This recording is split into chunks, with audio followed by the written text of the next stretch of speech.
Saludos, saludos. Hoy estamos llegando al día 230 en nuestra lectura anual. Durante todo el año hemos venido leyendo la Biblia de forma cronológica. Qué bonito número, ¿eh? 230 días en que el Señor nos ha permitido poder compartir una reflexión, una reseña respecto a su palabra que esperamos sea de bendición para todos. Esta sección que vamos a estar reseñando hoy de los capítulos 20 al 24 de Ezequiel son la culminación de un pasaje, un ciclo mayor que hemos venido analizando desde capítulos atrás, porque hemos visto cómo Ezequiel, que está exiliado en Babilonia, mientras Jeremías está en Jerusalén junto con el resto del pueblo que está esperando la llegada del castigo de Dios. Vamos a ver en estos capítulos que ya hoy por fin va a comenzar el descenso de todo este proceso en que Babilonia va a llegar a Jerusalén. Pero primero, en Ezequiel capítulo 20 nos encontramos alrededor del año 591. Recordemos que la caída definitiva de Jerusalén fue en el 586. Entonces estamos por aquí todavía a falta de unos 5 años de que venga el castigo. Y en este año, en el 591, hubo un grupo de ancianos que llegaron hacia donde estaba Ezequiel para consultar al Señor. Recordemos que esto era común en la antigüedad, buscar qué dice Dios al respecto. Y Ezequiel recibe una orden de parte de Dios, y la orden es de que él no le va a dar ningún tipo de revelación, ningún tipo de consulta o algún tipo de respuesta a este grupo de ancianos, porque ellos, al igual que sus antepasados, se mantienen viviendo una idolatría. ¿Por qué la idolatría es siempre un signo de maldad, de abominación, de impureza en el Antiguo Testamento? Porque recordemos que Dios había establecido un pacto con este pueblo, y dentro de ese pacto les había dado una ley, y el primer punto de esa ley era yo soy el Señor que te sacó de Egipto, no tendrás ningún otro Dios, solo al Señor, solo a Yahvé adorarás. Ese era el primer mandamiento. Y el segundo mandamiento: no te harás imágenes de nada de lo que hay en la creación para arrodillarte, es decir, para prestarle culto, para servir a esas imágenes. Bueno, y este pueblo, desde los antepasados, desde la época en la que estuvieron en el desierto, en el Éxodo, ya habían apartado su corazón de la fidelidad a ese pacto, se habían corrompido. Y entonces el Señor le manda a estos ancianos que lo están consultando a recordar toda esa historia de su pueblo. Ellos, generación tras generación, se han mantenido rebelados en contra de Dios, no han respetado sus leyes. Y ellos tampoco, ahora como nueva generación, tampoco ellos son justos. Ellos siguen viviendo contaminados con la idolatría, y por eso Dios no les va a dar ninguna respuesta sobre las consultas que hagan. Ellos serán esparcidos entre las naciones, pero aún ahí, en medio de todo eso, cuando ellos aprendan a reconocer quién es el Señor y se arrepientan de su maldad, entonces el Señor los regresará a la tierra que juró darle a sus antepasados. Entonces volvemos a ver un patrón que hemos visto a lo largo de muchísimos libros de esta sección de los profetas, donde los profetas dan un mensaje de anuncio, de juicio, de castigo, de destierro, pero también hacen un mensaje de esperanza, un mensaje de restauración. ¿Qué propósito tenía esto? Que el oyente escuchara, y que el oyente entonces tuviera un arrepentimiento ahí en el momento. Ezequiel capítulo 21 nos presenta una ilustración de lo que es el anuncio de este juicio contra Jerusalén, y esa ilustración es por medio de una espada que es de Dios, que está desenvainada, que está afilada, que está lista para ir en contra de los malvados.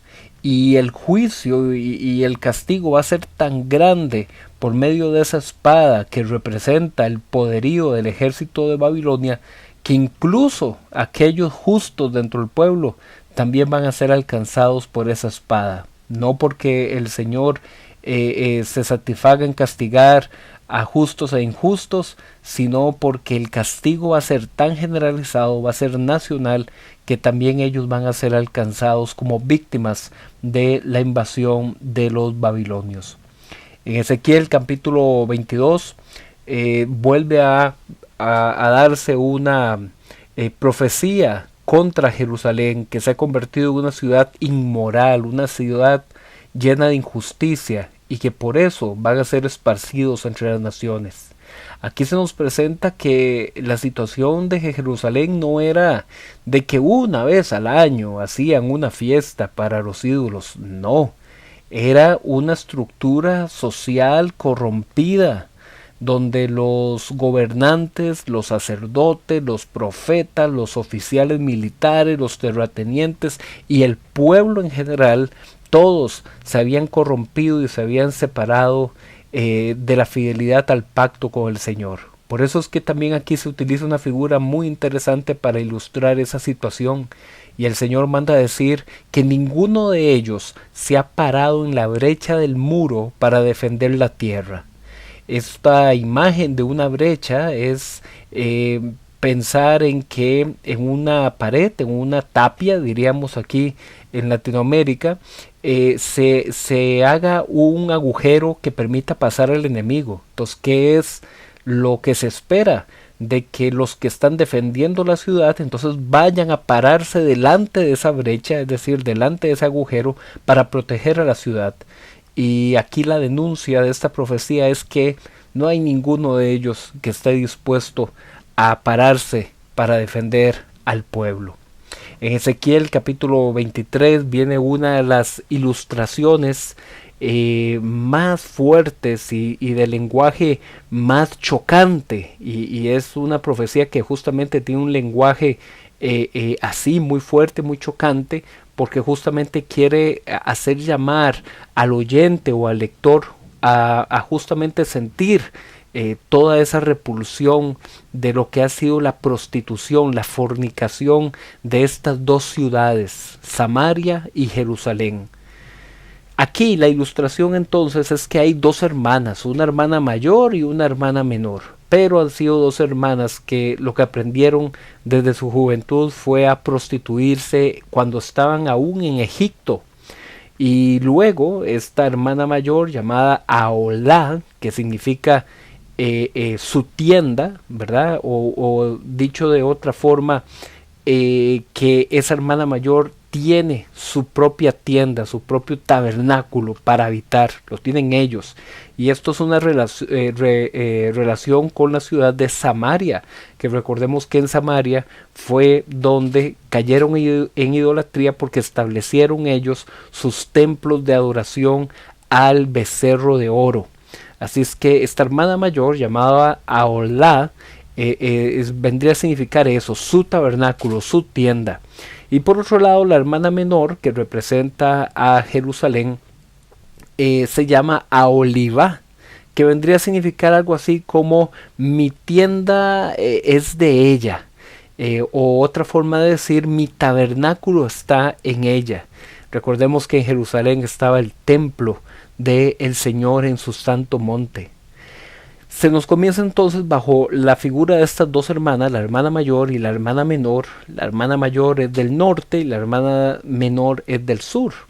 La hermana mayor, la del norte, es decir, Samaria, fue amante de Asiria, y al ser amante de Asiria se contaminó con sus ídolos, hasta que fue entregada para ser atacada por sus amantes. Por otro lado, la hermana menor, Aholibá, vio ese ejemplo y en lugar de aprender la lección y apartarse, más bien dio rienda suelta a su lujuria, a sus pasiones, y fue aún más aprovechada y se prostituyó más que su hermana mayor. Por eso, la ciudad del sur, Jerusalén, se ha contaminado con todos los ídolos de las naciones, y entonces Babilonia se aprovechará de su desnudez. Recordemos que la desnudez aquí es símbolo de quedar sin protección, de quedar sin honor, de quedar sin la gloria de Dios.